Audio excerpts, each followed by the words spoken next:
ਸਤਿ ਸ਼੍ਰੀ ਅਕਾਲ ਜੀ। ਮੈਂ ਹਾਂ ਡਾਕਟਰ ਗਗਨਪ੍ਰੀਤ ਕੌਰ ਤੇ ਤੁਸੀਂ ਸੁਣ ਰਹੇ ਹੋ ਪੰਜਾਬੀ ਆਯੁਰਵੈਦਿਕ ਰਸੋਈ। ਅੱਜ ਅਸੀਂ ਆਪਣੇ ਸਰੀਰ ਦੇ ਦੋਸ਼ਾਂ ਬਾਰੇ ਗੱਲ ਕਰਾਂਗੇ। ਸਰੀਰ ਦੇ ਵਿੱਚ 3 ਤਰ੍ਹਾਂ ਦੇ ਦੋਸ਼ ਹਨ। ਇਹਨਾਂ 3 ਦੋਸ਼ਾਂ ਨਾਲ ਸਾਡਾ ਸਰੀਰ ਬਣਦਾ ਹੈ। ਉਹ 3 ਦੋਸ਼ ਹਨ ਵਾਤ, ਪਿੱਤ ਤੇ ਕਫ। ਤੁਸੀਂ ਬਹੁਤ ਲੰਬੇ ਸਮੇਂ ਤੋਂ ਮੇਰੇ ਤੋਂ ਵਾਰ-ਵਾਰ ਇਹ ਸਵਾਲ ਕਰਦੇ ਹੋ ਕਿ ਵਾਤ ਕੀ ਹੁੰਦੀ ਹੈ, ਪਿੱਤ ਕੀ ਹੁੰਦੀ ਹੈ, ਕਫ ਕੀ ਹੁੰਦੀ ਹੈ। ਇਸ ਨੂੰ ਸਮਝਾਉਣਾ ਇੰਨਾ ਆਸਾਨ ਨਹੀਂ ਹੈ, ਪਰ ਫਿਰ ਵੀ ਮੈਂ ਕੋਸ਼ਿਸ਼ ਕਰੂੰਗੀ। ਅੱਜ ਅਸੀਂ ਕੇਵਲ ਪਿੱਤ ਦੋਸ਼ ਬਾਰੇ ਗੱਲ ਕਰਾਂਗੇ। ਇਸ ਨੂੰ ਜਾਣਨਾ ਬਹੁਤ ਜ਼ਰੂਰੀ ਹੈ, ਕਿਉਂਕਿ ਜੇ ਤੁਸੀਂ ਆਪਣੇ ਸਰੀਰ ਦੇ ਦੋਸ਼ਾਂ ਬਾਰੇ ਜਾਣ ਗਏ ਤਾਂ ਤੁਹਾਨੂੰ ਆਪਣੇ ਭੋਜਨ ਬਾਰੇ ਵੀ ਪਤਾ ਚੱਲ ਜਾਏਗਾ। ਤੇ ਜੇ ਅਸੀਂ ਆਪਣਾ ਭੋਜਨ ਆਪਣੇ ਦੋਸ਼ਾਂ ਦੇ ਅਨੁਸਾਰ ਕਰਦੇ ਹਾਂ ਤਾਂ ਅਸੀਂ ਰੋਗਾਂ ਤੋਂ ਬਚ ਸਕਦੇ ਹਾਂ। ਸਧਾਰਨ ਭਾਸ਼ਾ ਦੇ ਵਿੱਚ ਜੇ ਪਿੱਤ ਤੋਂ ਭਾਵ ਲਿਆ ਜਾਏ ਤਾਂ ਇਹ ਹੈ ਗਰਮੀ, ਸਰੀਰ ਦੀ ਗਰਮੀ। ਸਾਡੇ ਸਰੀਰ ਦੇ ਵਿੱਚ ਖੂਨ ਦੇ ਵਿੱਚ ਜਦੋਂ ਤੱਕ ਗਰਮੀ ਹੈ ਅਸੀਂ ਉਦੋਂ ਤੱਕ ਜ਼ਿੰਦਾ ਹਾਂ, ਤੇ ਨਹੀਂ ਤਾਂ ਅਸੀਂ ਮਰ ਜਾਵਾਂਗੇ। ਜਿਹੜੀ ਸਰੀਰ ਦੀ ਗਰਮੀ ਹੈ ਅਸੀਂ ਇਸ ਨੂੰ ਸੂਰਜ ਦੇ ਨਾਲ ਇਹਦੀ ਤੁਲਨਾ ਕਰ ਸਕਦੇ ਹਾਂ। ਜਿਵੇਂ ਸ੍ਰਿਸ਼ਟੀ ਨੂੰ ਸੂਰਜ ਚਲਾਉਂਦਾ ਹੈ, ਉਵੇਂ ਸਾਡੇ ਸਰੀਰ ਨੂੰ ਪਿੱਤ ਦੋਸ਼ ਚਲਾਉਂਦਾ ਹੈ। ਪਰ ਜਿਸ ਤਰ੍ਹਾਂ ਸੂਰਜ ਦੀ ਭਿਅੰਕਰ ਗਰਮੀ ਪੂਰੇ ਜੰਗਲ ਸਾੜ ਸਕਦੀ ਹੈ, ਉਸੇ ਤਰ੍ਹਾਂ ਜੇ ਪਿੱਤ ਦੋਸ਼ ਲੋੜ ਤੋਂ ਜ਼ਿਆਦਾ ਵੱਧ ਜਾਏ ਤਾਂ ਇਹ ਸਾਡੇ ਸਰੀਰ ਨੂੰ ਵੀ ਸਾੜ ਸਕਦਾ ਹੈ। ਤੇ ਇਸੇ ਤਰ੍ਹਾਂ ਸੂਰਜ ਜਦੋਂ ਇਸ ਦੀ ਅਗਨੀ ਸਹੀ ਮਾਤਰਾ ਦੇ ਵਿੱਚ ਸਾਨੂੰ ਮਿਲਦੀ ਹੈ ਤਾਂ ਪੂਰੀ ਸ੍ਰਿਸ਼ਟੀ ਦਾ ਪੋਸ਼ਣ ਕਰਦੀ ਹੈ। ਪੇੜ ਪੌਦਿਆਂ ਲਈ, ਹਰ ਚੀਜ਼ ਲਈ ਧੁੱਪ ਦੀ ਜ਼ਰੂਰਤ ਹੁੰਦੀ ਹੈ, ਤੇ ਸਾਡੇ ਸਰੀਰ ਦੇ ਪਾਲਣ ਪੋਸ਼ਣ ਦੇ ਲਈ ਇਸ ਦੇ ਇੱਕ ਸੈੱਲ ਨੂੰ ਨਵਾਂ ਬਣਾਉਣ ਲਈ, ਉਸ ਦੇ ਮੈਟਾਬੋਲਿਜ਼ਮ ਦੇ ਲਈ, ਸਾਡੇ ਭੋਜਨ ਨੂੰ ਪਚਾਉਣ ਦੇ ਲਈ, ਖੂਨ ਦੇ ਲਈ, ਹਰ ਚੀਜ਼ ਦੇ ਲਈ ਪਿੱਤ ਦੋਸ਼ ਓਨਾ ਹੀ ਜ਼ਰੂਰੀ ਹੈ। ਇਸੇ ਕਰਕੇ ਇਹ ਦੋਸ਼ ਸਾਡੇ ਸਰੀਰ ਵਿੱਚ 3 ਤਰ੍ਹਾਂ ਨਾਲ ਪਾਇਆ ਜਾਂਦਾ ਹੈ। ਜੇ ਇਹ ਸਮ ਅਵਸਥਾ ਵਿੱਚ ਹੈ ਤਾਂ ਅਸੀਂ ਹਮੇਸ਼ਾ ਨਿਰੋਗੀ ਰਹਿੰਦੇ ਹਾਂ। ਜੇ ਇਸ ਦੋਸ਼ ਦੀ ਵ੍ਰਿੱਧੀ ਹੋ ਜਾਂਦੀ ਹੈ, ਇਹ ਵੱਧ ਜਾਂਦਾ ਹੈ ਜਾਂ ਘਟ ਜਾਂਦਾ ਹੈ, ਤਾਂ ਅਸੀਂ ਰੋਗੀ ਹੋ ਜਾਂਦੇ ਹਾਂ। ਸਹੀ ਮਾਤਰਾ ਵਿੱਚ ਜਿਹੜਾ ਪਿੱਤ ਦੋਸ਼ ਹੈ ਸਾਡੀ ਪਾਚਨ ਸ਼ਕਤੀ ਨੂੰ ਕੰਟਰੋਲ ਕਰਦਾ ਹੈ। ਅਸੀਂ ਜੋ ਵੀ ਖਾਂਦੇ ਹਾਂ ਸਹੀ ਤਰੀਕੇ ਨਾਲ ਪਚਦਾ ਹੈ, ਆਮ ਸਰੀਰ ਦੇ ਵਿੱਚ ਨਹੀਂ ਬਣਦਾ, ਤੇ ਅਸੀਂ ਰੋਗਾਂ ਤੋਂ ਬਚ ਸਕਦੇ ਹਾਂ। ਇਹ ਸਾਡੀਆਂ ਅੱਖਾਂ ਨੂੰ ਵੀ ਕੰਟਰੋਲ ਕਰਦਾ ਹੈ। ਸਾਨੂੰ ਉਦੋਂ ਤੱਕ ਬਹੁਤ ਸਹੀ ਤੇ ਵਧੀਆ ਨਿਗਾਹ ਜਿਹੜੀ ਹੈ ਸਾਡੀ ਬਣੀ ਰਹਿੰਦੀ ਹੈ ਜਦੋਂ ਤੱਕ ਸਾਡਾ ਜਿਹੜਾ ਪਿੱਤ ਦੋਸ਼ ਹੈ ਉਹ ਬੈਲੈਂਸ ਅਵਸਥਾ ਦੇ ਵਿੱਚ ਹੁੰਦਾ ਹੈ। ਇਸ ਤੋਂ ਬਾਅਦ ਚਿਹਰੇ ਦਾ ਜਿਹੜਾ ਨੂਰ ਹੈ ਇਹ ਵੀ ਪਿੱਤ ਦੋਸ਼ ਕਰਕੇ ਹੀ ਹੁੰਦਾ ਹੈ। ਇਹ ਘਟ ਜੇ ਤਾਂ ਚਿਹਰੇ ਦਾ ਨੂਰ ਮੁਰਝਾ ਜਾਂਦਾ ਹੈ, ਇਹ ਵੱਧ ਜਾਏ ਤਾਂ ਵੀ ਜਿਹੜਾ ਚਿਹਰਾ ਹੈ ਉਹ ਭੱਦਾ ਲੱਗਦਾ ਹੈ, ਉਹਦੇ ਤੇ ਦਾਣੇ ਹੋ ਜਾਣਗੇ, ਪਿੰਪਲਸ ਹੋ ਜਾਣਗੇ, ਇਸ ਤਰ੍ਹਾਂ ਦੀਆਂ ਜਿਹੜੀਆਂ ਤੁਹਾਨੂੰ ਸਮੱਸਿਆਵਾਂ ਆਉਂਦੀਆਂ ਹਨ। ਪਰ ਜਦੋਂ ਇਹ ਸਮ ਅਵਸਥਾ ਦੇ ਵਿੱਚ ਹੈ ਤਾਂ ਸਕਿਨ ਜਿਹੜੀ ਹੈ ਉਹ ਬਹੁਤ ਸੋਹਣੀ ਰਹਿੰਦੀ ਹੈ। ਸਹੀ ਮਾਤਰਾ ਵਿੱਚ ਜੇ ਸਾਡੇ ਅੰਦਰ ਪਿੱਤ ਦੋਸ਼ ਹੁੰਦਾ ਹੈ ਤਾਂ ਅਸੀਂ ਆਪਣੇ ਕੰਮਾਂ ਪ੍ਰਤੀ ਬਹੁਤ ਜ਼ਿਆਦਾ ਫੋਕਸ ਰਹਿੰਦੇ ਹਾਂ, ਬਹੁਤ ਸੋਹਣੇ ਤਰੀਕੇ ਨਾਲ ਕਿਸੇ ਵੀ ਜਿਹੜੇ ਮਿੱਥੇ ਹੋਏ ਟਾਰਗੇਟ ਨੂੰ ਪੂਰਾ ਕਰਦੇ ਹਾਂ, ਜੋਸ਼ ਦੇ ਵਿੱਚ ਰਹਿੰਦੇ ਹਾਂ ਤੇ ਹਮੇਸ਼ਾ ਖੁਸ਼ ਤੇ ਐਕਟਿਵ ਰਹਿੰਦੇ ਹਾਂ। ਪਿੱਤ ਦੋਸ਼ ਜੇ ਵੱਧ ਜਾਂ ਘਟ ਜਾਵੇ ਤਾਂ ਉਸ ਦੇ ਨਾਲ ਸਾਡੀ ਜਿਹੜੀ ਪਾਚਨ ਸ਼ਕਤੀ ਹੈ ਉਹ ਬਿਲਕੁਲ ਖਰਾਬ ਹੋ ਜਾਂਦੀ ਹੈ, ਜਾਂ ਤਾਂ ਕਿਸੇ ਦੀ ਪਾਚਨ ਸ਼ਕਤੀ ਬਹੁਤ ਘਟ ਜਾਂਦੀ ਹੈ, ਗੈਸ ਤੇ ਬਲੋਟਿੰਗ, ਕਬਜ਼ ਵਗੈਰਾ ਰਹਿਣੀ ਸ਼ੁਰੂ ਹੋ ਜਾਂਦੀ ਹੈ। ਤੇ ਜੇ ਬਹੁਤ ਜ਼ਿਆਦਾ ਵੱਧ ਜਾਏ ਤਾਂ ਉਹਨਾਂ ਨੂੰ ਵਾਰ-ਵਾਰ ਭੁੱਖ ਲੱਗਦੀ ਹੈ, ਪਤਲੇ ਮਲ ਦਾ ਤਿਆਗ ਹੁੰਦਾ ਹੈ। ਇਸੇ ਤਰ੍ਹਾਂ ਅੱਖਾਂ ਦੇ ਜਿੰਨੇ ਵੀ ਰੋਗ ਹਨ ਉਹ ਪਿੱਤ ਦੋਸ਼ ਦੀ ਗੜਬੜ ਕਰਕੇ ਹੀ ਹੁੰਦੇ ਹਨ। ਜਿਹੜਾ ਚਿਹਰਾ ਹੈ ਬਿਲਕੁਲ ਮੁਰਝਾ ਜਾਂਦਾ ਹੈ, ਛਾਈਆਂ ਆ ਜਾਂਦੀਆਂ ਹਨ ਤੇ ਬਹੁਤ ਸਾਰੇ ਦਾਣੇ ਨਿਕਲ ਜਾਂਦੇ ਹਨ, ਜਾਂ ਉਹਦਾ ਨੂਰ ਬਿਲਕੁਲ ਚਲਾ ਜਾਂਦਾ ਹੈ। ਤੇ ਇਸੇ ਤਰੀਕੇ ਜੇ ਅਸੀਂ ਮਾਨਸਿਕ ਅਵਸਥਾ ਦੀ ਗੱਲ ਕਰੀਏ ਤਾਂ ਸਾਡਾ ਕੁਝ ਵੀ ਕਰਨ ਦਾ ਦਿਲ ਨਹੀਂ ਕਰਦਾ ਤੇ ਬਹੁਤ ਹੀ ਬੁਝਿਆ ਮਨ ਰਹਿੰਦਾ ਹੈ। ਸਟ੍ਰੈਸ ਤੇ ਡਿਪਰੈਸ਼ਨ ਆਉਂਦਾ ਹੈ ਜੇ ਪਿੱਤ ਦੋਸ਼ ਵੱਧ ਜਾਂ ਘਟ ਜਾਂਦਾ ਹੈ। ਤੇ ਇਸ ਦਾ ਸੰਬੰਧ ਇਸੇ ਤਰੀਕੇ ਸਾਡੀ ਨੀਂਦ ਨਾਲ ਵੀ ਹੈ। ਤਾਂ ਚੰਗੀ ਨੀਂਦ ਨਾ ਆਉਣ ਦੇ ਵਿੱਚ ਵੀ ਪਿੱਤ ਦੋਸ਼ ਦੀ ਗੜਬੜ ਜਿਹੜੀ ਹੈ ਉਹਦਾ ਰੋਲ ਹੁੰਦਾ ਹੈ। ਜੇ ਅਸੀਂ ਕੁਦਰਤੀ ਤੌਰ ਤੇ ਗੱਲ ਕਰੀਏ ਤਾਂ ਜਿਹੜਾ ਦੁਪਹਿਰ ਦਾ ਸਮਾਂ ਹੁੰਦਾ ਹੈ, ਇਸ ਦੌਰਾਨ ਹਰ ਕਿਸੇ ਦੇ ਵਿੱਚ ਪਿੱਤ ਦੋਸ਼ ਜਿਹੜਾ ਹੈ ਉਹ ਕੁਦਰਤੀ ਤੌਰ ਤੇ ਵੱਧਦਾ ਹੀ ਹੈ। ਤੇ ਇਸ ਤੋਂ ਇਲਾਵਾ ਜੇ ਅਸੀਂ ਅਵਸਥਾ ਦੇ ਅਨੁਸਾਰ ਗੱਲ ਕਰੀਏ, ਜਿਵੇਂ ਬਚਪਨ, ਜਵਾਨੀ ਤੇ ਬੁਢਾਪਾ, ਤਾਂ ਜਵਾਨੀ ਦੀ ਜਿਹੜੀ ਉਮਰ ਹੁੰਦੀ ਹੈ ਇਸ ਦੇ ਵਿੱਚ ਪਿੱਤ ਦੋਸ਼ ਕੁਦਰਤੀ ਤੌਰ ਤੇ ਹਰ ਕਿਸੇ ਦੇ ਵਿੱਚ ਵੱਧਦਾ ਹੀ ਵੱਧਦਾ ਹੈ। ਤਾਂ ਇਸ ਸਮੇਂ ਜਿਹੜੇ ਤਾਂ ਕਫ ਪ੍ਰਕਿਰਤੀ ਵਾਲੇ ਲੋਕ ਹੁੰਦੇ ਹਨ, ਕਫ ਕੀ ਹੁੰਦਾ ਹੈ, ਜਿਨ੍ਹਾਂ ਦੇ ਵਿੱਚ ਪਾਣੀ ਦੀ ਮਾਤਰਾ ਜ਼ਿਆਦਾ ਹੁੰਦੀ ਹੈ, ਉਹ ਇਸ ਪਿੱਤ ਨੂੰ ਬਹੁਤ ਸੋਹਣੇ ਤਰੀਕੇ ਨਾਲ ਬੈਲੈਂਸ ਕਰ ਲੈਂਦੇ ਹਨ। ਤੇ ਇਸ ਉਮਰ ਦੇ ਵਿੱਚ ਪਿੱਤ ਦਾ ਵਧਣਾ ਜ਼ਰੂਰੀ ਵੀ ਹੁੰਦਾ ਹੈ, ਕਿਉਂਕਿ ਜੇ ਪਿੱਤ ਵੱਧਦਾ ਹੈ ਤਾਂ ਹੀ ਇਸ ਉਮਰ ਦੇ ਵਿੱਚ ਬੰਦਾ ਫੋਕਸ ਕਰਦਾ ਹੈ, ਆਪਣੇ ਕੰਮਾਂ ਕਾਰਾਂ ਨੂੰ ਪੂਰਾ ਕਰਦਾ ਹੈ, ਆਪਣੀ ਫੈਮਿਲੀ ਬਣਾਉਂਦਾ ਹੈ, ਉਸ ਦੇ ਪ੍ਰਤੀ ਜ਼ਿੰਮੇਵਾਰੀਆਂ ਨਿਭਾਉਂਦਾ ਹੈ, ਅਰਨਿੰਗਸ ਕਰਦਾ ਹੈ, ਸਟਰਗਲ ਕਰਦਾ ਹੈ। ਤਾਂ ਇਹ ਸਭ ਕੁਝ ਪਿੱਤ ਦੋਸ਼ ਦੇ ਹਿੱਸੇ ਹੀ ਹੁੰਦਾ ਹੈ। ਪਿੱਤ ਦੋਸ਼ ਜਿੰਨਾ ਸੋਹਣਾ ਹੁੰਦਾ ਹੈ ਓਨਾ ਜ਼ਿਆਦਾ ਅਸੀਂ ਐਕਟਿਵਲੀ ਤੇ ਪ੍ਰੋਡਕਟਿਵਲੀ ਆਪਣੀ ਜਿਹੜੀ ਜੌਬ ਹੈ ਉਹ ਕਰ ਸਕਦੇ ਹਾਂ ਤੇ ਆਪਣੀਆਂ ਜ਼ਿੰਮੇਵਾਰੀਆਂ ਨੂੰ ਨਿਭਾ ਸਕਦੇ ਹਾਂ। ਇੱਥੇ ਜਿਹੜੇ ਲੋਕ ਵਾਤ ਪ੍ਰਕਿਰਤੀ ਦੇ ਹੁੰਦੇ ਹਨ ਜਾਂ ਪਿੱਤ ਪ੍ਰਕਿਰਤੀ ਦੇ ਹੁੰਦੇ ਹਨ, ਕਿਉਂਕਿ ਵਾਤ ਕੀ ਹੈ? ਹਵਾ ਹੈ। ਜਿਵੇਂ ਹੀ ਅਗਨੀ ਦਾ ਸਮਾਂ ਸਰੀਰ ਵਿੱਚ ਆਉਂਦਾ ਹੈ ਤਾਂ ਉਸ ਦੀ ਜਿਹੜੀ ਅਗਨੀ ਹੈ ਹੋਰ ਜ਼ਿਆਦਾ ਵੱਧ ਜਾਂਦੀ ਹੈ। ਲੋੜ ਤੋਂ ਜ਼ਿਆਦਾ ਵਧਣ ਕਰਕੇ ਉਸ ਦੀ ਬਾਡੀ ਉਸ ਚੀਜ਼ ਨੂੰ ਸੰਭਾਲਣ ਦੇ ਵਿੱਚ ਬਹੁਤ ਔਖੀ ਹੋ ਜਾਂਦੀ ਹੈ। ਤੇ ਜਿਹੜੇ ਪਹਿਲਾਂ ਹੀ ਪਿੱਤ ਪ੍ਰਕਿਰਤੀ ਵਾਲੇ ਹਨ ਤਾਂ ਉਹਨਾਂ ਲਈ ਇਹ ਹੋਰ ਵੀ ਜ਼ਿਆਦਾ ਔਖਾ ਹੋ ਜਾਂਦਾ ਹੈ, ਕਿਉਂਕਿ ਪਿੱਤ ਦੀ ਮਾਤਰਾ ਹੋਰ ਜ਼ਿਆਦਾ ਵੱਧ ਜਾਂਦੀ ਹੈ। ਤਾਂ ਅਕਸਰ ਹੀ ਦੁਪਹਿਰ ਦੇ ਸਮੇਂ ਜਾਂ ਫਿਰ ਜਿਹੜੀ ਅਵਸਥਾ ਹੈ ਜਵਾਨੀ ਵਾਲੀ, ਉਸ ਸਮੇਂ ਇਹ ਦੋਨਾਂ ਪ੍ਰਕਿਰਤੀਆਂ ਦੇ ਲੋਕਾਂ ਨੂੰ ਬਹੁਤ ਹੀ ਜ਼ਿਆਦਾ ਔਖਾ ਸਮਾਂ ਦੇਖਣਾ ਪੈਂਦਾ ਹੈ। ਉਹ ਬਹੁਤ ਜ਼ਿਆਦਾ ਕਨਫਿਊਜ਼ ਰਹਿੰਦੇ ਹਨ, ਕੋਈ ਚੰਗਾ ਗੋਲ ਅਚੀਵ ਨਹੀਂ ਕਰ ਪਾਉਂਦੇ, ਸਟ੍ਰੈਸ ਤੇ ਐਂਜ਼ਾਈਟੀ ਉਹਨਾਂ ਨੂੰ ਬਹੁਤ ਜ਼ਿਆਦਾ ਆਉਂਦੀ ਹੈ। ਤੇ ਇਹ ਸਮੱਸਿਆਵਾਂ ਅੱਜ ਦੇ ਦੌਰ ਵਿੱਚ ਬਹੁਤ ਆਮ ਹੋ ਗਈਆਂ ਹਨ, ਕਿਉਂਕਿ ਬਚਪਨ ਵਿੱਚ ਹੀ ਅਸੀਂ ਦੇਖਦੇ ਹਾਂ ਕਿ ਬਹੁਤ ਜ਼ਿਆਦਾ ਗੁੱਸਾ, ਸਟ੍ਰੈਸ ਤੇ ਐਂਜ਼ਾਈਟੀ ਬੱਚਿਆਂ ਵਿੱਚ ਹੈ। ਉਸ ਦਾ ਕਾਰਨ ਇਹ ਹੈ ਕਿ ਉਹ ਬਹੁਤ ਜ਼ਿਆਦਾ ਮਿਰਚ ਮਸਾਲੇ ਖਾ ਰਹੇ ਹਨ, ਬਹੁਤ ਸਾਰੇ ਪੈਕੇਟਸ ਖਾਂਦੇ ਹਨ ਤੇ ਇਸ ਤਰ੍ਹਾਂ ਦਾ ਭੋਜਨ ਖਾਂਦੇ ਹਨ ਜਿਨ੍ਹਾਂ ਵਿੱਚ ਲੋੜ ਤੋਂ ਜ਼ਿਆਦਾ ਮਸਾਲਾ ਹੈ, ਜਿਹੜਾ ਕਿ ਸਾਡੇ ਸਰੀਰ ਨੂੰ ਨਹੀਂ ਚਾਹੀਦਾ। ਤੇ ਜਵਾਨੀ ਦੇ ਵਿੱਚ ਤਾਂ ਖਾਸ ਤੌਰ ਤੇ ਲੋਕ ਇਸ ਤਰ੍ਹਾਂ ਦਾ ਭੋਜਨ ਕਰ ਰਹੇ ਹਨ ਜਿਹੜਾ ਬਹੁਤ ਜ਼ਿਆਦਾ ਤਲਿਆ ਹੋਇਆ ਹੈ ਤੇ ਫਾਸਟ ਫੂਡ ਜਿਸ ਨੂੰ ਅਸੀਂ ਕਹਿ ਸਕਦੇ ਹਾਂ। ਤੇ ਇਸ ਦੋਨਾਂ ਉਮਰਾਂ ਦੇ ਜਿਹੜੇ ਲੋਕ ਹਨ ਉਹ ਇਸ ਦੀ ਕੰਜ਼ੰਪਸ਼ਨ ਬਹੁਤ ਜ਼ਿਆਦਾ ਕਰਦੇ ਹਨ। ਇਸ ਕਰਕੇ ਅੱਜ ਦੇ ਦੌਰ ਵਿੱਚ ਬਚਪਨ ਵਿੱਚ ਵੀ, ਜਦੋਂ ਕਿ ਉਸ ਸਮੇਂ ਇਸ ਤਰ੍ਹਾਂ ਦੇ ਲੱਛਣ ਜਿਹੜੇ ਹੈ ਉਹ ਨਹੀਂ ਪੈਦਾ ਹੋਣੇ ਚਾਹੀਦੇ, ਬਚਪਨ 'ਚ ਵੀ ਸਾਨੂੰ ਦਿਖ ਰਹੇ ਹਨ ਤੇ ਜਵਾਨੀ ਦੇ ਵਿੱਚ ਤਾਂ ਬਹੁਤ ਹੀ ਜ਼ਿਆਦਾ ਐਗਰੈਸ਼ਨ, ਇਸ ਤਰ੍ਹਾਂ ਦੀਆਂ ਚੀਜ਼ਾਂ ਜਿਹੜੀਆਂ ਨੇ ਦਿਖ ਰਹੀਆਂ ਹਨ। ਤੇ ਜਿਹੜੀ ਮਾਹਵਾਰੀ ਹੈ ਉਹ ਵੀ, ਜਿਹੜੀਆਂ ਬੱਚੀਆਂ ਨੇ ਬਹੁਤ ਛੋਟੀਆਂ 8-10 ਸਾਲਾਂ ਦੀਆਂ ਬੱਚੀਆਂ ਨੂੰ ਹੀ ਮਾਹਵਾਰੀ ਅੱਜ ਦੇ ਸਮੇਂ ਵਿੱਚ ਆ ਰਹੀ ਹੈ, ਜਿਹੜੀ ਕਿ ਪਹਿਲਾਂ 14-15 ਸਾਲ ਤੱਕ ਚਲੀ ਜਾਂਦੀ ਸੀ। ਉਸ ਸਮੇਂ ਉਹਨਾਂ ਦੀ ਉਮਰ ਇਸ ਤਰ੍ਹਾਂ ਦੀ ਹੁੰਦੀ ਸੀ ਕਿ ਉਹ ਇਹਨਾਂ ਚੀਜ਼ਾਂ ਨੂੰ ਸੰਭਾਲ ਸਕਦੀਆਂ ਸਨ। ਪਰ ਇਹ ਸਭ ਕੁਝ ਜਿਹੜੇ ਬਦਲਾਵ ਨੇ ਅਸੀਂ ਆਪਣੇ ਭੋਜਨ ਦੇ ਗਲਤ ਖਾਣ-ਪਾਨ ਕਰਕੇ ਹੀ ਜਾਂ ਗਲਤ ਰਹਿਣ-ਸਹਿਣ ਕਰਕੇ ਸਾਨੂੰ ਦੇਖਣ ਨੂੰ ਮਿਲ ਰਹੇ ਹਨ। ਹਾਰਟ ਦੇ ਰੋਗ ਜਾਂ ਫਿਰ BP ਵਧਣ ਦੇ ਜਿਹੜੇ ਰੋਗ ਜਵਾਨੀ ਦੇ ਵਿੱਚ ਆ ਰਹੇ ਹਨ, ਉਸ ਦਾ ਇਹੀ ਕਾਰਨ ਹੈ। ਬੁਢਾਪੇ ਦੇ ਵਿੱਚ ਜਦੋਂ ਰੋਗ ਆਉਂਦੇ ਹਨ ਉਸ ਦਾ ਜਿਹੜਾ ਜ਼ਿਆਦਾ ਕਾਰਨ ਹੁੰਦਾ ਹੈ ਵਾਤ ਦੋਸ਼ ਦਾ ਕੰਟਰੋਲ 'ਚ ਨਾ ਹੋਣਾ। ਪਰ ਜਵਾਨੀ ਦੇ ਜਿੰਨੇ ਵੀ ਰੋਗ ਹਨ ਲਗਭਗ ਉਹਨਾਂ ਦਾ ਕਾਰਨ ਹੈ ਪਿੱਤ ਦੋਸ਼ ਦਾ ਬੈਲੈਂਸ ਨਾ ਹੋਣਾ। ਇੱਥੇ ਇੱਕ ਹੋਰ ਚੀਜ਼ ਸਮਝਣਾ ਬਹੁਤ ਜ਼ਰੂਰੀ ਹੈ ਕਿ ਜਦੋਂ ਬੱਚਾ ਪੈਦਾ ਹੁੰਦਾ ਹੈ ਉਸ ਦੀ ਜਿਹੜੀ ਬਾਡੀ ਦੀ ਪ੍ਰਕਿਰਤੀ ਹੈ ਉਹ ਜਨਮ ਤੋਂ ਹੀ ਤੈਅ ਹੋ ਜਾਂਦੀ ਹੈ। ਤਾਂ ਜਿਸ ਪ੍ਰਕਿਰਤੀ ਦਾ ਜਨਮ ਤੋਂ ਹੀ ਹੁੰਦਾ ਹੈ ਉਸ ਹਿਸਾਬ ਨਾਲ ਹੀ ਅਸੀਂ ਪੂਰੀ ਜ਼ਿੰਦਗੀ ਜਿਹੜਾ ਹੈ ਉਹ ਭੋਜਨ ਕਰਨਾ ਹੁੰਦਾ ਹੈ। ਜੇ ਅਸੀਂ ਉਸ ਹਿਸਾਬ ਨਾਲ ਭੋਜਨ ਕਰਦੇ ਹਾਂ ਤੇ ਬਾਕੀ ਰਿਤੂ ਦੇ ਅਨੁਸਾਰ, ਦਿਨ ਦੀ ਅਵਸਥਾ ਦੇ ਅਨੁਸਾਰ ਕਿ ਦਿਨ ਵੇਲੇ ਵੀ ਕਿਸ ਸਮੇਂ ਕਿਸ ਤਰ੍ਹਾਂ ਦਾ ਮੌਸਮ ਹੈ, ਕਿਸ ਤਰ੍ਹਾਂ ਦਾ ਜਿਹੜਾ ਸਮਾਂ ਹੈ, ਉਸ ਹਿਸਾਬ ਨਾਲ ਅਸੀਂ ਆਪਣਾ ਖਾਣਾ ਚੂਜ਼ ਕਰਦੇ ਹਾਂ ਤਾਂ ਅਸੀਂ ਬਿਲਕੁਲ ਠੀਕ ਰਹਿੰਦੇ ਹਾਂ।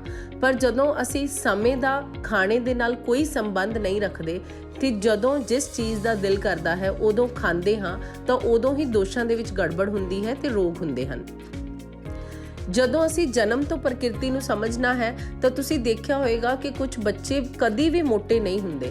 ਉਹਨਾਂ ਦੇ ਮਾਪੇ ਨੂੰ ਇੰਨੀ ਚਿੰਤਾ ਹੁੰਦੀ ਹੈ ਕਿ ਇਹ ਕਿਉਂ ਨਹੀਂ ਮੋਟੇ ਹੋ ਰਹੇ, ਚੰਗਾ ਭਲਾ ਖਾਣਾ ਖਾਂਦੇ ਨੇ, ਪੂਰਾ ਵਧੀਆ ਡਾਈਟ ਲੈਂਦੇ ਹਨ ਤੇ ਪਰ ਇੱਕ ਜਗ੍ਹਾ ਉਹ ਬੱਚੇ ਟਿਕ ਕੇ ਵੀ ਨਹੀਂ ਬੈਠਣਗੇ, ਬਹੁਤ ਜ਼ਿਆਦਾ ਭੱਜਦੇ ਦੌੜਦੇ ਹਨ।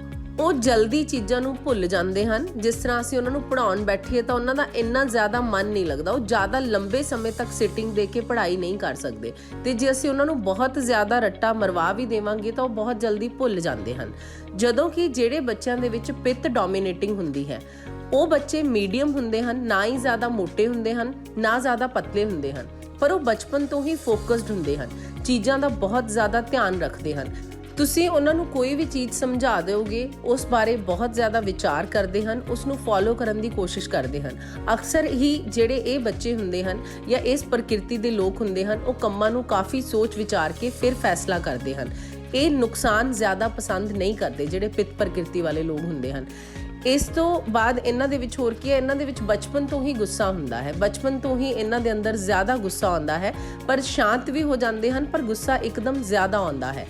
ਤਾਂ ਇਹ ਲੱਛਣ ਪਿੱਤ ਪ੍ਰਕਿਰਤੀ ਦੇ ਹਨ। ਇਹ ਪ੍ਰਕਿਰਤੀ ਵੈਸੇ ਫੋਕਸਡ ਹੁੰਦੀ ਹੈ, ਬਹੁਤ ਵਧੀਆ ਡੈਡੀਕੇਟਲੀ ਆਪਣੀਆਂ ਜ਼ਿੰਮੇਵਾਰੀਆਂ ਨੂੰ ਨਿਭਾਉਂਦੀ ਹੈ, ਪਰ ਇਹਦੇ ਵਿੱਚ ਇੱਕ ਹੈ ਕਿ ਇਹ ਰੂਟੀਨ ਦੇ ਵੀ ਬਹੁਤ ਪੱਕੇ ਹੁੰਦੇ ਹਨ, ਅਣਗਹਿਲੀ ਘੱਟ ਪਸੰਦ ਕਰਦੇ ਹਨ। ਪਰ ਇਸ ਤੋਂ ਉਲਟ ਜਿਹੜੇ ਕਫ ਪ੍ਰਕਿਰਤੀ ਦੇ ਬੱਚੇ ਹੁੰਦੇ ਹਨ, ਬਚਪਨ ਤੋਂ ਹੀ ਉਹ ਥੋੜੇ ਮੋਟੇ ਹੁੰਦੇ ਹਨ, ਗੋਲ ਮਟੋਲ ਜਿਹੇ ਹੁੰਦੇ ਹਨ, ਘੱਟ ਵੀ ਖਾਣਗੇ ਫਿਰ ਵੀ ਉਹਨਾਂ ਦਾ weight ਜਿਹੜਾ ਹੈ ਉਹ ਵੱਧਦਾ ਹੈ।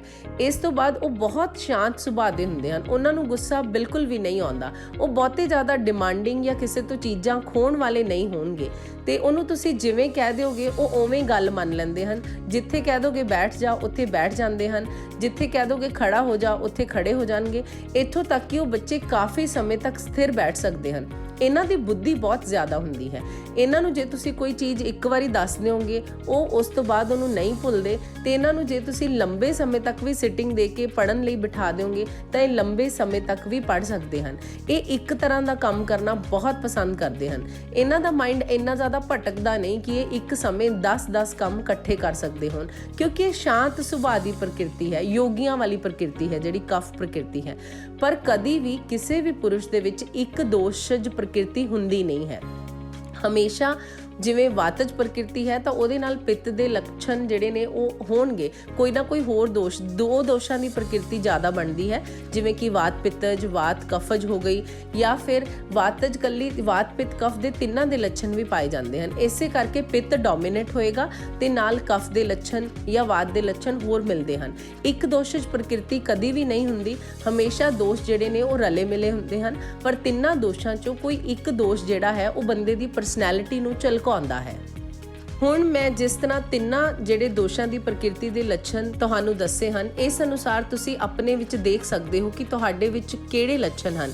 ਜਿਸ ਦੋਸ਼ ਦੇ ਜ਼ਿਆਦਾ ਲੱਛਣ ਹਨ ਉਹ ਤੁਹਾਡਾ ਡੋਮੀਨੇਟਿੰਗ ਦੋਸ਼ ਹੈ, ਤੇ ਜਿਸ ਦੇ ਮੀਡੀਅਮ ਲੱਛਣ ਹਨ ਉਹ ਤੁਹਾਡਾ ਮੱਧਮ ਦੋਸ਼ ਹੈ, ਤੇ ਜਿਹਦੇ ਬਿਲਕੁਲ ਘੱਟ ਲੱਛਣ ਹਨ ਉਹ ਤੁਹਾਡੇ ਵਿੱਚ ਬਹੁਤ ਘੱਟ ਮਾਤਰਾ ਦੇ ਵਿੱਚ ਹੈ। ਅੱਜ ਦੀ ਜਿਹੜੀ ਸ਼ੁਰੂਆਤ ਹੈ ਅਸੀਂ ਪਿੱਤ ਪ੍ਰਕਿਰਤੀ ਤੋਂ ਕੀਤੀ ਸੀ, ਤੇ ਅੱਜ ਦਾ ਜਿਹੜਾ ਹੱਲ ਹੈ ਉਹ ਪਿੱਤ ਪ੍ਰਕਿਰਤੀ ਵਾਲੇ ਲੋਕਾਂ ਨੂੰ ਹੀ ਦੇਣਾ ਹੈ, ਕਿਉਂਕਿ ਗਰਮੀ ਦਾ ਮੌਸਮ ਹੈ। ਇਸ ਮੌਸਮ ਵਿੱਚ ਉਹਨਾਂ ਨੂੰ ਬਹੁਤ ਜ਼ਿਆਦਾ ਸਮੱਸਿਆਵਾਂ ਆਉਂਦੀਆਂ ਹਨ। ਇਸ ਟੌਪਿਕ ਤੇ ਅਸੀਂ ਹੋਰ ਡਿਟੇਲ ਵਿੱਚ ਅੱਗੇ ਗੱਲ ਕਰਾਂਗੇ ਤਾਂ ਕਿ ਅਸੀਂ ਵਾਤ ਬਾਰੇ ਵੀ ਤੇ ਕਫ ਬਾਰੇ ਹੋਰ ਚੰਗੀ ਤਰ੍ਹਾਂ ਜਾਣ ਸਕੀਏ। ਪਰ ਪਹਿਲਾਂ ਅਸੀਂ ਪਿੱਤ ਪ੍ਰਕਿਰਤੀ ਦੇ ਲੱਛਣ ਜਿਹੜੇ ਹਨ ਪਿੱਤ ਪ੍ਰਕਿਰਤੀ ਵਾਲਿਆਂ ਦੇ ਲਈ ਹੱਲ ਕੱਢਦੇ ਹਾਂ। ਪਿੱਤ ਪ੍ਰਕਿਰਤੀ ਤੋਂ ਅਸੀਂ ਇਹੀ ਸਮਝਿਆ ਕਿ ਪਿੱਤ ਪ੍ਰਕਿਰਤੀ ਵਾਲੇ ਜਿਹੜੇ ਲੋਕ ਹਨ ਇਹਨਾਂ ਦੇ ਸਰੀਰ ਵਿੱਚ ਲੋੜ ਤੋਂ ਜ਼ਿਆਦਾ ਗਰਮੀ ਹੁੰਦੀ ਹੈ। ਤਾਂ ਹੁਣ ਜੇ ਪਹਿਲਾਂ ਹੀ ਗਰਮੀ ਜ਼ਿਆਦਾ ਹੈ ਤੇ ਉੱਤੋਂ ਅਸੀਂ ਮਿਰਚ ਮਸਾਲੇ ਵਾਲਾ ਭੋਜਨ ਜ਼ਿਆਦਾ ਖਾਵਾਂਗੇ ਤਾਂ ਸਾਨੂੰ ਬਹੁਤ ਸਾਰੀਆਂ ਪਰੇਸ਼ਾਨੀਆਂ ਦਾ ਸਾਹਮਣਾ ਕਰਨਾ ਪੈ ਸਕਦਾ ਹੈ, ਬਹੁਤ ਸਾਰੇ ਰੋਗ ਹੋ ਜਾਂਦੇ ਹਨ। ਜਿਵੇਂ ਤੁਸੀਂ ਸੁਣਿਆ ਹੋਵੇਗਾ ਕਿ ਆਮ ਹੀ ਨਕਸੀਰ ਛੁੱਟ ਰਹੀ ਹੈ, ਉਹ ਤਾਂ ਛੁੱਟਦੀ ਹੈ ਕਿ ਪਹਿਲਾਂ ਹੀ ਬਾਡੀ 'ਚ ਗਰਮੀ ਹੈ, ਉੱਤੋਂ ਤੁਸੀਂ ਕੁਛ ਨਾ ਕੁਛ ਗਰਮ ਲੈ ਰਹੇ ਹੋ, ਤੇ ਜਾਂ ਫਿਰ ਮਾਹਵਾਰੀ ਦੇ ਦੌਰਾਨ ਬਹੁਤ ਜ਼ਿਆਦਾ ਬਲੀਡਿੰਗ ਹੋ ਰਹੀ ਹੈ। ਇਸ ਦਾ ਲੱਛਣ ਵੀ ਇਹੀ ਹੈ। ਸਰੀਰ ਵਿੱਚ ਕਿਸੇ ਵੀ ਹਿੱਸੇ 'ਚੋਂ ਜਦੋਂ ਖੂਨ ਨਿਕਲਦਾ ਹੈ ਤਾਂ ਉਸ ਦੇ ਵਿੱਚ ਪਿੱਤ ਦੀ ਇਨਵੋਲਵਮੈਂਟ ਜਿਹੜੀ ਹੈ ਉਹ ਹੁੰਦੀ ਹੈ। ਕਈਆਂ ਨੂੰ ਬਹੁਤ ਗੁੱਸਾ ਆਉਂਦਾ ਹੈ। ਤਾਂ ਇਸ ਤਰ੍ਹਾਂ ਜਦੋਂ ਓਵਰ ਹੋ ਰਹੀਆਂ ਨੇ ਚੀਜ਼ਾਂ, ਤੁਹਾਡੇ ਤੋਂ ਨਹੀਂ ਸੰਭ ਰਹੀਆਂ, ਤੁਹਾਨੂੰ ਬਹੁਤ ਤੇਜ਼ਾਬ ਹੋ ਰਿਹਾ ਹੈ, ਹੱਥਾਂ ਪੈਰਾਂ ਦੇ ਵਿੱਚ ਬਹੁਤ ਜ਼ਿਆਦਾ ਜਲਨ ਹੋ ਰਹੀ ਹੈ, ਤੁਹਾਡੀਆਂ ਅੱਖਾਂ ਦੀ ਨਿਗਾਹ ਲਗਾਤਾਰ ਕਮਜ਼ੋਰ ਹੁੰਦੀ ਜਾ ਰਹੀ ਹੈ, ਵਾਲ ਛੋਟੀ ਉਮਰੇ ਹੀ ਸਫੇਦ ਹੁੰਦੇ ਜਾ ਰਹੇ ਹਨ, ਇਸ ਦਾ ਮਤਲਬ ਇਹ ਹੈ ਕਿ ਤੁਹਾਡੇ ਸਰੀਰ ਵਿੱਚ ਪਿੱਤ ਦੋਸ਼ ਬਹੁਤ ਜ਼ਿਆਦਾ ਵੱਧ ਰਿਹਾ ਹੈ ਤੇ ਇਸ ਨੂੰ ਕਾਬੂ ਪਾਉਣਾ ਬਹੁਤ ਜ਼ਰੂਰੀ ਹੈ। ਉਸ ਦੇ ਲਈ ਸਾਨੂੰ ਠੰਡੀਆਂ ਚੀਜ਼ਾਂ ਦਾ ਇਸਤੇਮਾਲ ਕਰਨਾ ਚਾਹੀਦਾ ਹੈ। ਜੋ ਸਾਡੀ ਡੋਮੀਨੇਟਿੰਗ ਪ੍ਰਕਿਰਤੀ ਹੈ ਜਾਂ ਜੋ ਦੋਸ਼ ਸਾਨੂੰ ਆਪਣੇ ਸਰੀਰ ਵਿੱਚ ਜ਼ਿਆਦਾ ਵਧਿਆ ਨਜ਼ਰ ਆ ਰਿਹਾ ਹੈ, ਉਸ ਨੂੰ ਉਲਟਾ ਭੋਜਨ ਅਸੀਂ ਕਰਨਾ ਹੈ, ਵਿਪਰੀਤ ਭੋਜਨ, ਤਾਂ ਕਿ ਅਸੀਂ ਵਧੀ ਹੋਈ ਚੀਜ਼ ਨੂੰ ਘਟਾ ਸਕੀਏ। ਤੇ ਜੇ ਤੁਹਾਨੂੰ ਉਸ ਦੇ ਲੱਛਣ ਘੱਟ ਨਜ਼ਰ ਆਉਣ, ਯਾਨੀ ਕਿ ਬਹੁਤ ਜ਼ਿਆਦਾ ਠੰਡਾ ਸਰੀਰ ਮਹਿਸੂਸ ਹੋ ਰਿਹਾ ਹੈ, ਪਿੱਤ ਘਟ ਗਈ ਹੈ, ਉਸ ਦੇ ਨਾਲ ਨਾਲ ਤੁਹਾਡੀ ਜਿਹੜੀ ਪਾਚਨ ਸ਼ਕਤੀ ਹੈ ਬਹੁਤ ਘਟ ਗਈ ਹੈ, ਤੁਹਾਨੂੰ ਭੁੱਖ ਹੀ ਨਹੀਂ ਲੱਗ ਰਹੀ, ਭੋਜਨ ਹਜਮ ਹੀ ਨਹੀਂ ਹੋ ਰਿਹਾ, ਤਾਂ ਫਿਰ ਤੁਸੀਂ ਕੀ ਕਰੋਗੇ? ਪਿੱਤ ਨੂੰ ਵਧਾਉਣ ਵਾਲੀਆਂ ਚੀਜ਼ਾਂ ਜਿਹੜੀਆਂ ਨੇ ਉਹ ਖਾਵਾਂਗੇ। ਯਾਨੀ ਕਿ ਵਧੀ ਹੋਈ ਚੀਜ਼ ਨੂੰ ਅਸੀਂ ਘਟਾਉਣਾ ਹੈ ਤੇ ਘਟੀ ਹੋਈ ਚੀਜ਼ ਨੂੰ ਵਧਾਉਣਾ ਹੈ, ਪਰ ਅਸੀਂ ਸਮ ਅਵਸਥਾ ਦੇ ਵਿੱਚ ਦੋਸ਼ ਨੂੰ ਲੈ ਕੇ ਆਉਣਾ ਹੈ। ਇਸ ਦੀ ਚਿਕਿਤਸਾ ਦੇ ਵਿੱਚ ਅਸੀਂ ਜਿਸ ਤਰ੍ਹਾਂ ਕਿਸੇ ਵੀ ਤਰ੍ਹਾਂ ਦੀ ਮਿਰਚ ਹੋ ਗਈ ਜਾਂ ਫਿਰ ਬਹੁਤ ਤਿੱਖੇ ਜਿਹੜੇ ਮਸਾਲੇ ਹਨ, ਜਿਹੜੇ ਜ਼ਿਆਦਾ ਗਰਮ ਹਨ, ਬਹੁਤ ਹੀ ਜ਼ਿਆਦਾ ਗਰਮ ਡਰਾਈ ਫਰੂਟਸ ਹਨ, ਇਹਨਾਂ ਦਾ ਸੇਵਨ ਬਿਲਕੁਲ ਵੀ ਨਹੀਂ ਕਰਨਾ। ਬਹੁਤੀਆਂ ਖੱਟੀਆਂ ਚੀਜ਼ਾਂ ਜਿਹੜੀਆਂ ਹਨ ਉਹ ਅਸੀਂ ਨਹੀਂ ਖਾਣੀਆਂ। ਇਸ ਤੋਂ ਇਲਾਵਾ ਇਸ ਦੇ ਇਲਾਜ ਦੇ ਵਿੱਚ ਕੀ ਹੈ ਕਿ ਅਸੀਂ ਮਿੱਠੇ ਪਦਾਰਥ ਜਿਹੜੇ ਕੁਦਰਤੀ ਤੌਰ ਤੇ ਮਿੱਠੇ ਹਨ ਉਹਨਾਂ ਦਾ ਸੇਵਨ ਕਰ ਸਕਦੇ ਹਾਂ, ਜਿਵੇਂ ਕਿ ਅਸੀਂ ਮਿੱਠੇ ਫਲ ਲੈ ਸਕਦੇ ਹਾਂ, ਕੱਚੇ ਨਾਰੀਅਲ ਦੀ ਵਰਤੋਂ ਕਰ ਸਕਦੇ ਹਾਂ, ਜੌਂ ਦੀ ਵਰਤੋਂ ਕਰ ਸਕਦੇ ਹਾਂ, ਕਣਕ ਦੀ ਵਰਤੋਂ ਕਰ ਸਕਦੇ ਹਾਂ, ਜਵਾਰ ਦੇ ਆਟੇ ਦੀ ਵਰਤੋਂ ਕਰ ਸਕਦੇ ਹਾਂ ਤੇ ਚਾਵਲ ਜਿਹੜੇ ਹਨ ਇਹ ਵੀ ਠੰਡੀ ਤਾਸੀਰ ਦੇ ਹੁੰਦੇ ਹਨ, ਇਹਨਾਂ ਦੀ ਵਰਤੋਂ ਕਰ ਸਕਦੇ ਹਾਂ। ਮੂੰਗੀ ਮਸਰੀ ਦੀ ਦਾਲ ਜਿਹੜੀ ਹੈ ਇਹ ਠੰਡੀ ਤਾਸੀਰ ਦੀ ਹੁੰਦੀ ਹੈ, ਇਸ ਦੀ ਵਰਤੋਂ ਕਰ ਸਕਦੇ ਹਾਂ। ਸੈਂਦਾ ਨਮਕ ਜਿਹੜਾ ਹੈ ਉਹ ਵਰਤ ਸਕਦੇ ਹਾਂ ਤੇ ਇਸ ਤੋਂ ਇਲਾਵਾ ਜਿਹੜਾ ਕੱਦੂ ਹੈ, ਘੀਆ, ਅਸੀਂ ਜਿੰਨਾ ਜ਼ਿਆਦਾ ਖਾਵਾਂਗੇ ਉਨਾ ਜ਼ਿਆਦਾ ਫਾਇਦਾ ਹੁੰਦਾ ਹੈ। ਤਰਬੂਜ ਹੈ, ਖਰਬੂਜੇ ਹਨ। ਗਰਮੀ ਦੀ ਹੁਣ ਰੁੱਤ ਦੇ ਵਿੱਚ ਜਿੰਨੇ ਵੀ ਜਿਹੜੇ ਫਲ ਆ ਰਹੇ ਹਨ ਇਹਨਾਂ ਦੀ ਵਰਤੋਂ ਪਿੱਤ ਸ਼ਾਮਕ ਹੀ ਹੁੰਦੀ ਹੈ। ਦਹੀਂ ਜਾਂ ਲੱਸੀ ਦੀ ਵਰਤੋਂ ਕਰਨੀ ਹੈ ਤਾਂ ਉਸ ਦੇ ਵਿੱਚ ਵੀ ਮਿਸ਼ਰੀ ਦਾ ਪਾਊਡਰ ਪਾ ਕੇ ਲਓ ਤੇ ਦਹੀਂ ਹਮੇਸ਼ਾ ਤਾਜ਼ੀ ਜੰਮੀ ਹੋਈ ਮਿੱਠੀ ਲੈਣੀ ਹੈ। ਖੱਟੀ ਦਹੀਂ ਜਾਂ ਖੱਟੀ ਲੱਸੀ ਦੀ ਵਰਤੋਂ ਬਿਲਕੁਲ ਵੀ ਨਹੀਂ ਕਰਨੀ ਚਾਹੀਦੀ। ਦੁੱਧ ਦੀ ਵਰਤੋਂ ਇਹਨਾਂ ਲਈ ਬਹੁਤ ਉੱਤਮ ਹੈ। ਜੇ ਨਾਸ਼ਤੇ ਦੇ ਵਿੱਚ ਦੁੱਧ ਵਾਲਾ ਦਲੀਆ ਕਿਸੇ ਵੀ ਅਨਾਜ ਤੋਂ ਬਣਾ ਕੇ ਅਸੀਂ ਲਈਏ ਤਾਂ ਉਹ ਬਹੁਤ ਹੀ ਜ਼ਿਆਦਾ ਫਾਇਦਾ ਕਰ ਸਕਦਾ ਹੈ। ਨਿੰਬੂ ਪਾਣੀ ਨਾਲੋਂ ਇਹਨਾਂ ਦੇ ਲਈ ਕੱਚੀ ਲੱਸੀ ਤੇ ਸੱਤੂ ਦਾ ਜਿਹੜਾ ਸ਼ੱਕਰ ਜਾਂ ਮਿਸ਼ਰੀ ਵਾਲਾ ਜਿਹੜਾ ਸ਼ਰਬਤ ਹੈ ਉਹ ਜ਼ਿਆਦਾ ਵਧੀਆ ਹੈ। ਗਰਮੀ ਦੇ ਵਿੱਚ ਲਗਾਤਾਰ ਭਿੱਜੇ ਹੋਏ ਗੂੰਦ ਕਤੀਰੇ ਦੀ ਵਰਤੋਂ ਵੀ ਇਹਨਾਂ ਦੇ ਲਈ ਬਹੁਤ ਫਾਇਦੇਮੰਦ ਹੈ। ਮਸਾਲਿਆਂ ਦੇ ਵਿੱਚ ਇਹ ਸੌਂਫ, ਹਰੀ ਇਲਾਇਚੀ ਤੇ ਧਨੀਆ ਜਿਹੜਾ ਹੈ ਉਸ ਨੂੰ ਵਰਤ ਸਕਦੇ ਹਨ, ਪੁਦੀਨਾ ਵਰਤ ਸਕਦੇ ਹਨ। ਭਾਵ ਕਿ ਇਹਨਾਂ ਨੂੰ ਕੋਸ਼ਿਸ਼ ਇਹ ਕਰਨੀ ਚਾਹੀਦੀ ਹੈ ਜੋ ਤਾਜ਼ਾ ਮਿਲ ਜਾਏ ਉਸੇ ਨੂੰ ਠੰਡਾ ਹੋਵੇ ਉਸੇ ਤੋਂ ਹੀ ਆਪਣਾ ਭੋਜਨ ਤਿਆਰ ਕਰਨ। ਸੁੱਕੇ ਮਸਾਲੇ ਜਾਂ ਸੁੱਕੇ ਜਿਹੜੇ ਡਰਾਈ ਫਰੂਟਸ ਹਨ ਉਹਨਾਂ ਦੀ ਵਰਤੋਂ ਸਾਨੂੰ ਘੱਟ ਕਰਨੀ ਚਾਹੀਦੀ ਹੈ। ਇਹ ਲਗਾਤਾਰ ਮਿੱਟੀ ਦੇ ਘੜੇ ਦਾ ਪਾਣੀ ਪੀ ਸਕਦੇ ਹਨ ਜਿਹੜਾ ਇਹਨਾਂ ਦੇ ਸਰੀਰ ਨੂੰ ਠੰਡਕ ਦੇ ਸਕਦਾ ਹੈ। ਇਹ ਦਿਨ ਦੇ ਵਿੱਚ 2 ਤੋਂ 3 ਵਾਰੀ ਨਹਾ ਸਕਦੇ ਹਨ। ਨਹਾਉਣ ਦੇ ਲਈ ਠੰਡੇ ਪਾਣੀ ਦੀ ਵਰਤੋਂ ਕਰਨੀ ਜ਼ਿਆਦਾ ਲਾਭਦਾਇਕ ਹੈ। ਖਾਸ ਤੌਰ ਤੇ ਸਿਰ ਨਹਾਉਣ ਲਈ ਤਾਂ ਕਦੀ ਵੀ ਗਰਮ ਪਾਣੀ ਦੀ ਵਰਤੋਂ ਨਹੀਂ ਕਰਨੀ ਚਾਹੀਦੀ। ਪਿੱਤ ਦੋਸ਼ ਨੂੰ ਬੈਲੈਂਸ ਰੱਖਣ ਦੇ ਲਈ ਚਾਂਦੀ ਦੇ ਜਿਹੜੇ ਬਰਤਨ ਹਨ ਉਹਨਾਂ ਦੇ ਵਿੱਚ ਖਾਣਾ ਖਾਧਾ ਜਾਵੇ ਤਾਂ ਵੀ ਬਹੁਤ ਫਾਇਦਾ ਕਰਦਾ ਹੈ। ਇਸ ਤੋਂ ਇਲਾਵਾ ਤੁਸੀਂ ਕੋਈ ਵੀ ਚਾਂਦੀ ਦਾ ਗਹਿਣਾ ਜਿਹੜਾ ਹੈ ਉਹ ਪਾ ਕੇ ਰੱਖ ਸਕਦੇ ਹੋ ਕਿਉਂਕਿ ਚਾਂਦੀ ਤਾਸੀਰ ਵਿੱਚ ਠੰਡੀ ਹੁੰਦੀ ਹੈ, ਇਸ ਕਰਕੇ ਇਹ ਸਰੀਰ ਨੂੰ ਠੰਡਕ ਦੇਣ ਦੇ ਲਈ ਵੀ ਬਹੁਤ ਮਦਦ ਕਰਦੀ ਹੈ। ਜਿਵੇਂ ਕਿ ਅਸੀਂ ਦੱਸਿਆ ਕਿ ਪਿੱਤ ਪ੍ਰਕਿਰਤੀ ਜਿਹੜੀ ਹੈ ਬਹੁਤ ਜ਼ਿਆਦਾ ਚੰਗੀ ਸ਼ਖਸੀਅਤ ਵਾਲੇ ਲੋਕ ਹੁੰਦੇ ਹਨ, ਬਹੁਤ ਫੋਕਸਡ ਹੁੰਦੇ ਹਨ, ਪਰ ਫਿਰ ਵੀ ਕਿਤੇ ਨਾ ਕਿਤੇ ਇਹਨਾਂ ਦਾ ਜਿਹੜਾ ਗੁੱਸਾ ਹੈ ਉਹ ਇਹਨਾਂ ਦੀ ਸ਼ਖਸੀਅਤ ਨੂੰ ਖਰਾਬ ਕਰਦਾ ਹੈ ਤੇ ਇਹਨਾਂ ਦੇ ਰਿਲੇਸ਼ਨਸ਼ਿਪਸ ਨੂੰ ਵੀ ਖਰਾਬ ਕਰਦਾ ਹੈ। ਇਸ ਕਰਕੇ ਆਪਣੀ ਮਾਨਸਿਕਤਾ ਨੂੰ ਹੋਰ ਖੂਬਸੂਰਤ ਬਣਾਉਣ ਦੇ ਲਈ ਇਹਨਾਂ ਨੂੰ ਲਗਾਤਾਰ ਹਰ ਰੋਜ਼ 10 ਤੋਂ 15 ਮਿੰਟ ਦੀ ਮੈਡੀਟੇਸ਼ਨ ਜ਼ਰੂਰ ਕਰਨੀ ਚਾਹੀਦੀ ਹੈ, ਜਿਸ ਦੇ ਨਾਲ ਇਹ ਇੱਕ ਜਗ੍ਹਾ ਇਕਾਗਰਚਿਤ ਹੋ ਕੇ ਬੈਠਣ, ਕੋਈ ਵੀ ਧਿਆਨ ਕਰਨ ਜਾਂ ਕਿਸੇ ਵੀ ਤਰ੍ਹਾਂ ਦਾ ਸਿਮਰਨ ਕਰਨ। ਜਿਸ ਵੀ ਧਰਮ ਨੂੰ ਤੁਸੀਂ ਮੰਨਦੇ ਹੋ ਉਸ ਅਨੁਸਾਰ ਤੁਸੀਂ ਸਿਮਰਨ ਕਰ ਸਕਦੇ ਹੋ। ਕੋਈ ਭਜਨ, ਕੀਰਤਨ ਜਾਂ ਚੰਗਾ ਮਿਊਜ਼ਿਕ ਸੁਣ ਸਕਦੇ ਹੋ ਜਿਹੜਾ ਤੁਹਾਡੇ ਮਨ ਨੂੰ ਬਹੁਤ ਜ਼ਿਆਦਾ ਸ਼ਾਂਤ ਰੱਖੇ। ਇਸ ਤੋਂ ਇਲਾਵਾ ਤੁਹਾਨੂੰ ਖੁੱਲ੍ਹ ਕੇ ਆਪਣੇ ਪਾਰਟਨਰ ਨਾਲ ਆਪਣੀ ਪ੍ਰਕਿਰਤੀ ਬਾਰੇ ਗੱਲ ਕਰਨੀ ਚਾਹੀਦੀ ਹੈ ਤਾਂ ਕਿ ਜਦੋਂ ਵੀ ਤੁਹਾਨੂੰ ਗੁੱਸਾ ਆਵੇ ਤਾਂ ਉਹ ਉਸ ਨੂੰ ਸ਼ਾਂਤੀ ਨਾਲ ਡੀਲ ਕਰ ਸਕੇ, ਜਿਸ ਦੇ ਨਾਲ ਅਸੀਂ ਬਹੁਤ ਸਾਰੇ ਗ੍ਰਹਿ ਕਲੇਸ਼ ਜਿਹੜੇ ਹਨ ਉਹਨਾਂ ਤੋਂ ਬਚ ਸਕਦੇ ਹਾਂ। ਤੇ ਤੁਸੀਂ ਵੀ ਜੇ ਲਗਾਤਾਰ ਮੈਡੀਟੇਸ਼ਨ ਕਰਦੇ ਹੋ ਤਾਂ ਆਪਣੇ ਗੁੱਸੇ ਤੇ ਕਾਬੂ ਪਾ ਸਕਦੇ ਹੋ ਤੇ ਜੇ ਤੁਸੀਂ ਇਹ ਕਰ ਜਾਂਦੇ ਹੋ ਤਾਂ ਤੁਹਾਨੂੰ ਜ਼ਿੰਦਗੀ ਵਿੱਚ ਕਦੀ ਵੀ ਐਂਜ਼ਾਈਟੀ ਜਾਂ ਸਟ੍ਰੈਸ ਨਹੀਂ ਆਏਗਾ ਤੇ ਸਗੋਂ ਸਭ ਤੋਂ ਉੱਚੀ ਪਦਵੀ ਤੇ ਜਾ ਸਕਦੇ ਹੋ। ਸਰੀਰ ਨੂੰ ਠੰਡਾ ਰੱਖਣ ਦੇ ਲਈ ਤੁਸੀਂ ਮੁਲਤਾਨੀ ਮਿੱਟੀ, ਗੁਲਾਬ, ਚੰਦਨ, ਨਿੰਮ ਦੀਆਂ ਪੱਤੀਆਂ, ਇਸ ਤਰ੍ਹਾਂ ਦੇ ਫੇਸ ਪੈਕ ਜਾਂ ਜਿਹੜੇ ਬਾਡੀ ਪੈਕ ਹਨ ਇਹਨਾਂ ਦੀ ਵਰਤੋਂ ਕਰ ਸਕਦੇ ਹੋ। ਮਾਲਿਸ਼ ਦੇ ਲਈ ਦੇਸੀ ਘਿਓ ਤੇ ਨਾਰੀਅਲ ਦਾ ਤੇਲ ਬਹੁਤ ਹੀ ਜ਼ਿਆਦਾ ਵਧੀਆ ਰਹੇਗਾ ਤੇ ਖਾਣਾ ਪਕਾਉਣ ਦੇ ਲਈ ਵੀ ਦੇਸੀ ਘਿਓ ਦੀ ਵਰਤੋਂ ਜਿਹੜੀ ਹੈ ਉਹ ਬਹੁਤ ਜ਼ਿਆਦਾ ਵਧੀਆ ਰਹਿੰਦੀ ਹੈ। ਪਰ ਇੱਥੇ ਇਹ ਧਿਆਨ ਰੱਖਣਾ ਬਹੁਤ ਜ਼ਰੂਰੀ ਹੈ ਕਿ ਜਾਂ ਤਾਂ ਤੁਹਾਨੂੰ ਜਿਹੜਾ ਘਿਓ ਤੇ ਦੁੱਧ ਹੈ ਉਹ ਤਾਜ਼ਾ ਮਿਲਣਾ ਚਾਹੀਦਾ ਹੈ ਜਿਹੜਾ ਕਿ ਦੇਸੀ ਗਾਂ ਜਾਂ ਦੇਸੀ ਮੱਝ ਤੋਂ ਉਪਲਬਧ ਹੁੰਦਾ ਹੈ। ਜੇ ਤੁਹਾਡੇ ਕੋਲ ਇਸ ਤਰ੍ਹਾਂ ਦਾ ਉਪਲਬਧ ਨਹੀਂ ਹੈ ਤਾਂ ਤੁਸੀਂ ਨਾਰੀਅਲ ਦਾ ਦੁੱਧ, ਨਾਰੀਅਲ ਦਾ ਘਿਓ ਜਾਂ ਨਾਰੀਅਲ ਜਿਹੜਾ ਹੈ ਕੱਚਾ, ਉਸ ਦੀ ਵਰਤੋਂ ਆਪਣੇ ਭੋਜਨ ਦੇ ਵਿੱਚ ਇੱਕ ਚੰਗਾ ਫੈਟ ਦੇਣ ਲਈ ਕਰ ਸਕਦੇ ਹੋ। ਇਹਨਾਂ ਘਰੇਲੂ ਤਰੀਕਿਆਂ ਤੋਂ ਇਲਾਵਾ ਬਹੁਤ ਸਾਰੀਆਂ ਜੜੀਆਂ ਬੂਟੀਆਂ ਆਯੁਰਵੈਦਿਕ ਸੰਹਿਤਾਵਾਂ ਦੇ ਵਿੱਚ ਮੌਜੂਦ ਹਨ ਜਿਹੜੀਆਂ ਖਾਸ ਤੌਰ ਤੇ ਵਾਤ, ਪਿੱਤ, ਕਫ ਤਿੰਨਾਂ ਦੋਸ਼ਾਂ ਨੂੰ ਸਮ ਕਰਨ ਦੇ ਵਿੱਚ ਸਾਡੀ ਮਦਦ ਕਰਦੀਆਂ ਹਨ। ਇਹਨਾਂ ਦੀ ਵਰਤੋਂ ਅਸੀਂ ਚਿਕਿਤਸਕ ਦੀ ਮਦਦ ਨਾਲ ਹੀ ਕਰ ਸਕਦੇ ਹਾਂ। ਜੜੀਆਂ ਬੂਟੀਆਂ ਤੋਂ ਇਲਾਵਾ ਬਹੁਤ ਸਾਰੀਆਂ ਥੈਰੇਪੀਜ਼ ਵੀ ਹੁੰਦੀਆਂ ਹਨ ਜਿਨ੍ਹਾਂ ਦੇ ਰਾਹੀਂ ਅਸੀਂ ਵਧੀ ਹੋਈ ਪਿੱਤ ਦੋਸ਼ ਜਾਂ ਕਫ ਦੋਸ਼ ਨੂੰ ਬਾਹਰ ਕੱਢ ਸਕਦੇ ਹਾਂ ਤੇ ਵਾਤ ਦੋਸ਼ ਨੂੰ ਸਮ ਕਰ ਸਕਦੇ ਹਾਂ। ਇਸ ਕਰਕੇ ਜੇ ਤੁਹਾਡੀ ਸਮੱਸਿਆ ਜ਼ਿਆਦਾ ਹੈ ਤੁਹਾਨੂੰ ਜ਼ਰੂਰ ਕਿਸੇ ਵੀ ਆਯੁਰਵੈਦਿਕ ਚਿਕਿਤਸਕ ਦੀ ਮਦਦ ਲੈਣੀ ਚਾਹੀਦੀ ਹੈ। ਇੱਕ ਆਸਾਨ ਜਿਹੀ ਥੈਰੇਪੀ ਤੁਸੀਂ ਆਪਣੇ ਘਰ ਵਿੱਚ ਵੀ ਕਰ ਸਕਦੇ ਹੋ ਆਪਣੇ ਸਰੀਰ ਨੂੰ ਠੰਡਾ ਰੱਖਣ ਦੇ ਲਈ। ਉਹ ਹੈ ਚੰਦਰਮਾ ਦੀਆਂ ਸ਼ੀਤਲ ਕਿਰਨਾਂ ਲੈਣੀਆਂ। ਇਸ ਕਰਕੇ ਜਦੋਂ ਵੀ ਸਰੀਰ ਦੇ ਵਿੱਚ ਜ਼ਿਆਦਾ ਗਰਮੀ ਹੋਵੇ ਉਸ ਵੇਲੇ ਰਾਤ ਦੇ ਸਮੇਂ ਚੰਦਰਮਾ ਦੀ ਰੌਸ਼ਨੀ ਦੇ ਵਿੱਚ ਜ਼ਰੂਰ ਬੈਠਣਾ ਚਾਹੀਦਾ ਹੈ 1 ਤੋਂ 2 ਘੰਟੇ। ਤੇ ਜੇ ਤੁਸੀਂ ਰਾਤ ਵੇਲੇ ਚੰਦਰਮਾ ਦੀ ਰੌਸ਼ਨੀ ਵਿੱਚ ਬਾਹਰ ਸੋ ਸਕਦੇ ਹੋ ਤਾਂ ਇਸ ਤੋਂ ਜ਼ਿਆਦਾ ਵਧੀਆ ਹੋਰ ਕੁਝ ਵੀ ਨਹੀਂ। ਇਹ ਸੀ ਅੱਜ ਦੀ ਜਾਣਕਾਰੀ ਦੋਸ਼ਾਂ ਦੇ ਬਾਰੇ। ਉਮੀਦ ਕਰਦੀ ਹਾਂ ਕਿ ਤੁਹਾਨੂੰ ਬਹੁਤ ਦਿਲਚਸਪ ਲੱਗੀ ਹੋਵੇਗੀ। ਜੇ ਤੁਸੀਂ ਇਸ ਤਰ੍ਹਾਂ ਦੀਆਂ ਹੋਰ ਦਿਲਚਸਪ ਗੱਲਾਂ ਸੁਣਨਾ ਚਾਹੁੰਦੇ ਹੋ ਤਾਂ ਵੀਡੀਓ ਨੂੰ ਵੱਧ ਤੋਂ ਵੱਧ ਸ਼ੇਅਰ ਕਰਨਾ ਤੇ ਲਾਈਕ ਕਰਨਾ। ਮੈਂ ਫਿਰ ਮਿਲਾਂਗੀ ਕਿਸੇ ਹੋਰ ਨਵੀਂ ਜਾਣਕਾਰੀ ਦੇ ਨਾਲ। ਤਦ ਤੱਕ ਲਈ ਸਤਿ ਸ਼੍ਰੀ ਅਕਾਲ।